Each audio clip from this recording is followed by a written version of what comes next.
ये देखो indole bypass में ये सामने होटल है, यहाँ बहुत गाड़ी रुकता है, पुलिस वाला भी रहता है, फिर भी गाड़ी का तेल चोरी हो गया। वो उस्ताद का तो पूरा टैंक खाली हो गया, बिल्कुल नहीं छोड़ा। ये उस्ताद का गाड़ी है वो, और ये वाला हम लोग का गाड़ी है भाई। पूरा 120 लीटर तेल निकाल लिया, देख सकते हो आप सब। वो मेरा गाड़ी का पीछे पुलिस वाला भी खड़ा था, फिर भी तेल चोरी हो गया। आंध्रा भीमडोल बाईपास, कोई सेफ्टी नहीं है इधर यार। केरला जैसा स्टेट तो भाई कहीं भी नहीं है। इधर गाड़ी रोकना ही बेकार है, कोई सेफ्टी नहीं, कोई कुछ नहीं। पुलिस वाला साथ में रहता है, फिर भी तेल चोरी हो जाता है, तो क्या मतलब है।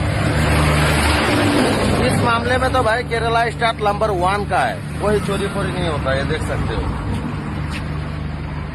वो लोकल गाड़ी है।